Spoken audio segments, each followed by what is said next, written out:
Welcome. You're listening to the Malcontent News Russia-Ukraine War podcast, the show that cuts through the fog of war and updates you about the ongoing conflict in Ukraine. Don't forget to like, comment, and subscribe on Apple Podcasts, Spotify, and Google Podcasts. Hello, I'm Marina Yevshan, your host of the Russia-Ukraine War Report podcast, and today is July the 23rd, 2024.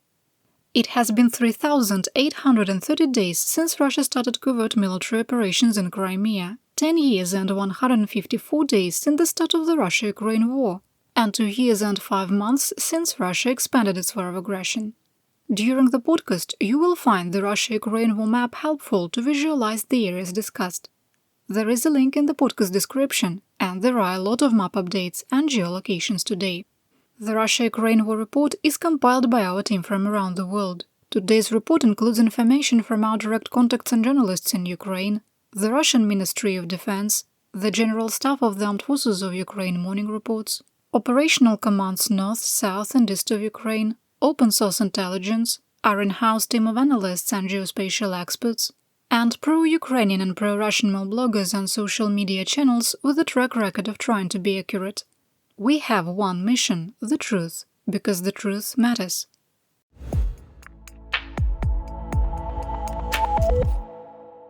Here is my daily assessment. 1.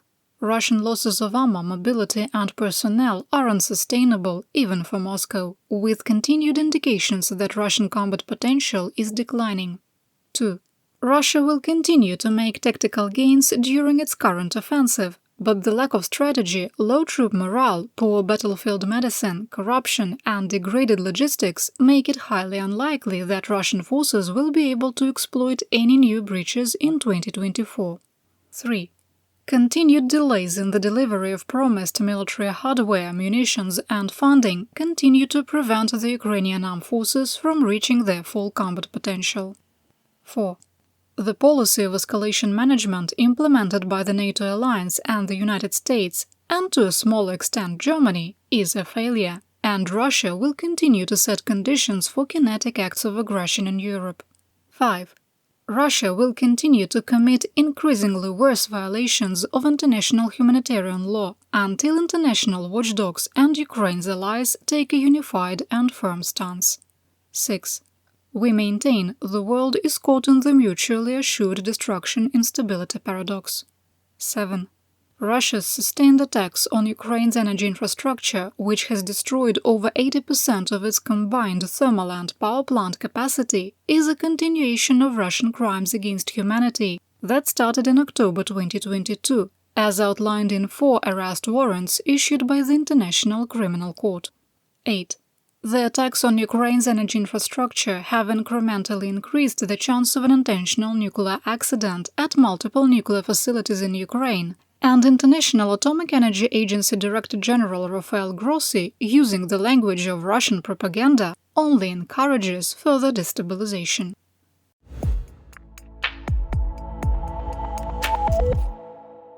On Monday, attacks on civilians and civilian infrastructure wounded at least 41. Over the last 24 hours, Russia launched 8 Shahed-136 one-way drones and 1 Kh-69 guided air-to-surface missile. The Kh-69 was disabled by electronic warfare, and 7 Shahed UAVs were intercepted near Sumy. One drone struck, quote, critical infrastructure facilities in the Shostka Hromada. The Director General of the International Atomic Energy Agency, Rafael Grossi, expressed concern about Ukraine's destroyed electrical grid and its impact on nuclear safety. Quote, over 2 years ago, when this tragic conflict first started, I outlined the 7 indispensable pillars of nuclear safety and security. Full stop. Conflict? Yes, Grossi really said conflict. How can the world have faith in the IAEA and other United Nations institutions when the International Criminal Court has labeled Russia's actions against Ukraine a war and a genocide, and the leader of the IAEA uses the language of Russian propaganda?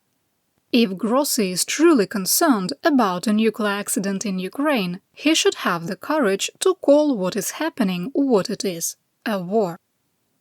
Grossi continued, quote, It is essential that the electricity network across all of Ukraine remains stable to help maintain nuclear safety at all nuclear power plants. The IAEA arranged the delivery of $10.8 million of critical energy infrastructure materials to Ukraine to ensure that off-site power is maintained at Ukraine's 5 nuclear power stations. A danger caused by Russia's war of aggression.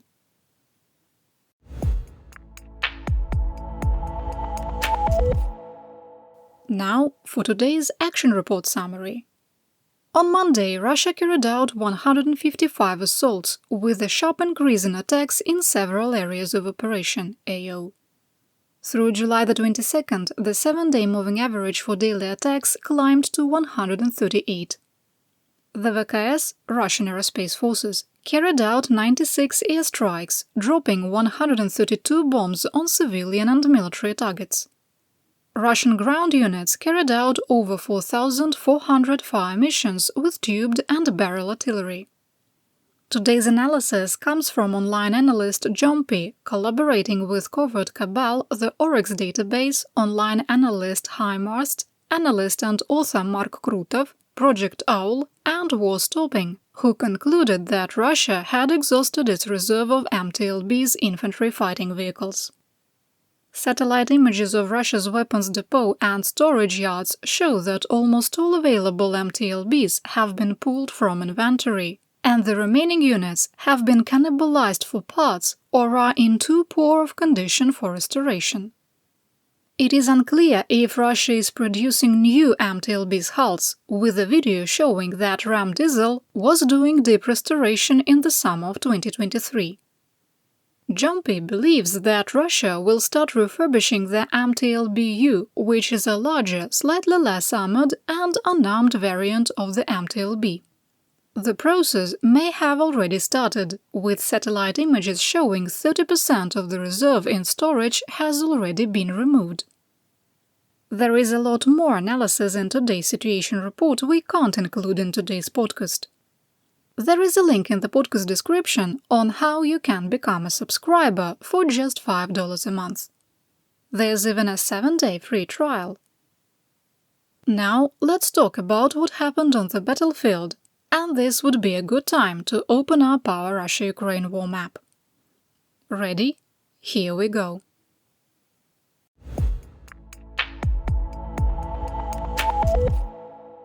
Starting in the Kharkiv Oblast, we begin in the Liptsi-Vovchansk area of operation, or AO. Fighting continued in Vovchansk, where Russian forces have advanced to Korolenko Street, near the hospital and east of the destroyed apartment towers. A geolocated video showed intense fighting in the ruins. A Russian video that was geolocated in Staritsa, showing a strike on Ukrainian positions, confirmed the advance I told you about on Monday. Heavy fighting continued in the northern parts of Hlyboke, which has also been obliterated by Russian artillery and airstrikes. The evacuation zone on the Ukrainian border, ordered by Belgorod region governor Vyacheslav Gladkov, starts today. A video showed the Russian settlement of Murom, one of 14 settlements in the exclusion zone, had already been fully evacuated. In Shebekina, another bomb, possibly a Fab 1500 based on the size of the crater, fell off a Russian aircraft and exploded on impact. Russian state media accused Ukraine of artillery shelling, despite the size of the crater, with 2 people reportedly injured. This is the second accidental bombing of the settlement in 3 days, with ammunition falling off an aircraft on July the 19th, partially destroying an apartment tower. Russian sabotage and reconnaissance units, or DRG, were active in the Kupiansk AO. Fighting continued near Sinkivka, where a squad-sized attack by Russian troops on motorcycles was repulsed. There's a link to the video in the sitrap. Russian assaults northeast of Petropavlivka and in the northern part of Berestove were unsuccessful. Ukrainian sources confirmed that Russian forces did not fully capture Peshchane, but fighting is ongoing on the southern flank of the Russian advance and within the village. Russian attempts to flank Ukrainian positions and advance in the direction of Glushkivka were unsuccessful. The General Staff of the Armed Forces of Ukraine, or GSAFU, reported that an attack on Kindrashivka, located west of the Oskil River, was repulsed. The settlement is located 6 kilometers from the known line of conflict and requires a wet crossing and traversing very unfavorable terrain to approach. A squad-sized Russian DRG sent to get a picture report likely conducted the assault. The only fighting reported in the Svatovo AO of the Luhansk Oblast was in the area of Sergeyivka, with Russian forces attempting to advance in the direction of Novosergeyivka.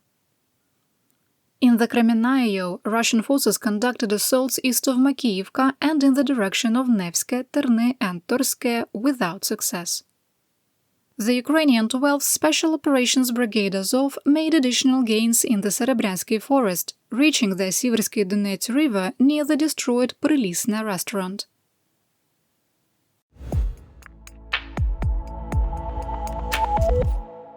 Now let's talk about the Donbass and the northeastern part of the Donetsk Oblast. In the Siversky AO, several geolocated videos showed that Ukrainian forces had made tactical gains northeast and southeast of Bilohorivka. Russian mercenary mill blogger Gonzo revealed that Ukrainian forces had liberated the water pumping station on the Siversky Donetsk River and the defensive positions west of the Berezivsky Terrakon. Ukrainian positions were being attacked by artillery and drone-delivered IEDs. Chechen Ahmad shared a video of a Russian T-80 main battle tank firing on Ukrainian positions from the remains of the Chok mine complex.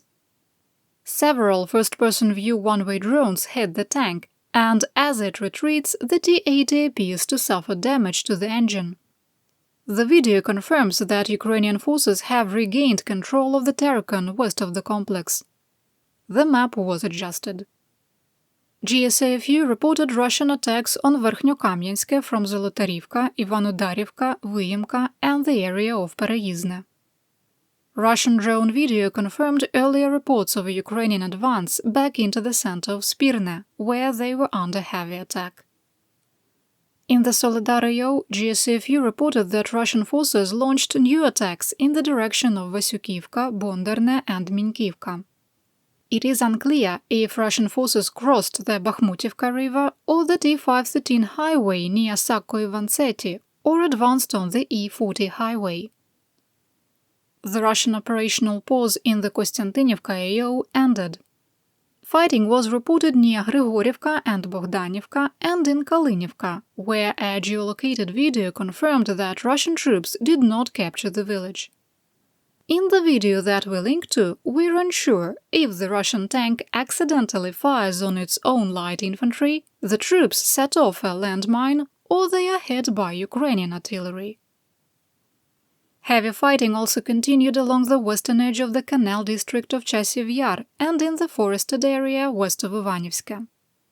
GSAFU reported fighting in Klishchiivka and the areas of Andriivka and Bila Gora. Russian forces carried out 16 attacks in the Toretsk-New York AO. Heavy fighting was reported in Pivnichne, Zalizne and New York. The Ukrainian 425th Skala Assault Battalion appears to have received Bradley M2A2 infantry fighting vehicles and was engaged in the defense of the settlement. Russian forces reportedly made marginal gains along a tree line in the direction of Panteleimonnivka within our currently mapped grey zone. Within the AO, Russian advances have slowed, particularly east of Toretsk. In our assessment, the situation is no longer critical, but Ukrainian forces have not stabilized their defensive lines.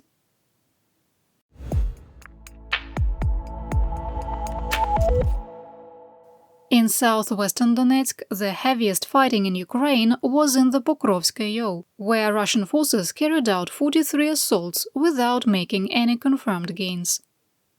Intense fighting was reported on the outskirts of Vozdvizhenka and in the areas of Novoalexandrivka, Timofeyivka, Luzovatske, Progress and Vovche. The 110th Mechanized Brigade hit a Russian Su-25 ground attack aircraft with a man-pad, although it was unclear if the damaged aircraft crashed after the strike. A Ukrainian drone destroyed a Russian Zemlyedelia mine-laying system near the occupied Avdiivka coke plant. Entering service in 2020, the Zemlyedelia uses two 25 solid-fuel 122mm rockets to deploy scatterable landmines.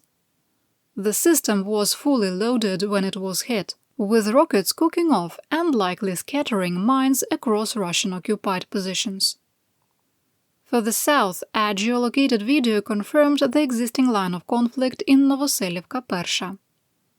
Russian assaults west of Umansk and in Yasnobrodivka were repulsed. Russian forces remain stuck between Netaylovo and Karlivka. There were reliable reports of a Russian advance into Nevelsk, but no pictures or videos were available at the time of recording.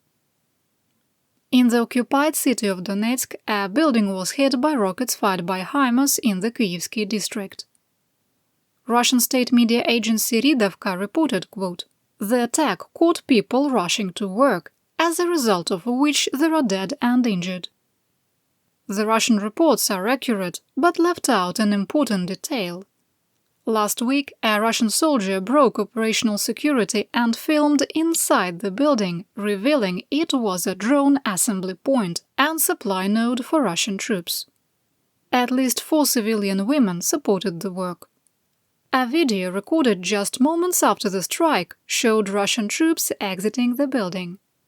We'll link to all of the videos in our sitrap. In the Vuhledar AO, fighting continued in Krasnogorivka. There were reports from unreliable Russian sources of major advances in the northwestern part of the settlement and the deaths and capture of American soldiers. As I said, unreliable. Wait, if American soldiers are fighting in Ukraine as claimed by Russian propagandists, and autocrat Vladimir Putin has not nuked the world like he repeatedly threatened, then what is United States National Security Advisor Jake Sullivan afraid of? I digress. Video from the Ukrainian Da Vinci Wolves battalion showed that Russian forces had made a small advance past our current line of conflict, but remained in the mapped grey area. Further south, Russian assaults on the eastern edge of Georgiivka and the western edge of Paraskoviivka were repulsed. Our analysts geolocated a Ukrainian drone video that tracked a Tor M1 air defense system to its concealment location in occupied Olenivka. After parking, the building was visited by Mr. HIMARS. You're listening to the Malcontent News Russia-Ukraine War Podcast. Our team of journalists, researchers, and analysts is funded by readers, listeners, and viewers just like you. To support independent journalism, please consider becoming a patron. You can find us on patreon.com/malcontentnews.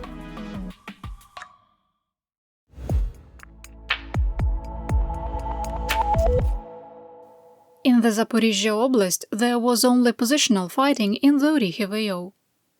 The IAEA provided an update on the Zaporizhzhia nuclear power plant, ZNPP. Last week, inspectors were told by Russian occupiers that a regional electrical substation 5 kilometers from Enerhodar was damaged by a drone strike, cutting off power and disrupting water service, including tap water at ZNPP. As of Saturday, power was still out, and water service had only been partially restored. At ZNPP, off-site power connections and the cooling water supply remained stable. On July the 11th, the IAEA inspectors were told they could not perform a planned inspection due to an air raid, quote, even though there were no sounds of military activity during this time. The IAEA carried out inspections of the main control rooms of reactors 3 through 6, as well as a walkthrough of turbine hall 1. However, they were prevented from inspecting the western part of the hall.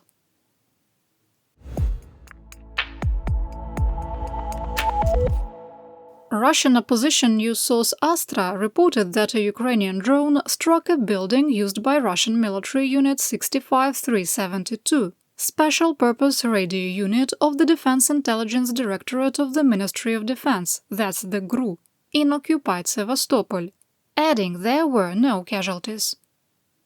The Russian Ministry of Defense reported that 21 Ukrainian drones were shot down, with no reports of damage. Keep listening. Astra also reported that ATACMS missiles struck a Russian repair base near Jankoy, damaging heavy military equipment. There were no casualties. The governor of the Krasnodar Krai of Russia, Veniamin Kondratiev, reported that at least one Ukrainian drone struck a railroad ferry that supplies occupied Crimea in Port Kavkaz on the east coast of the Kerch Strait. The ferry is on fire, and at least one crew member was killed.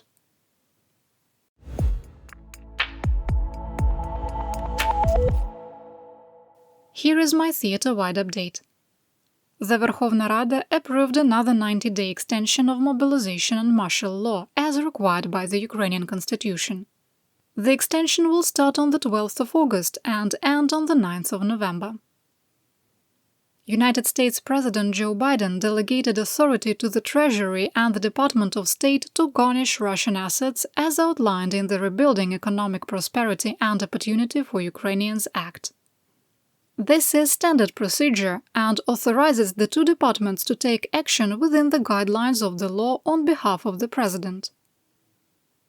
U.S. Vice President Kamala Harris became the presumptive Democratic presidential candidate after securing the pledge of at least 1,976 delegates.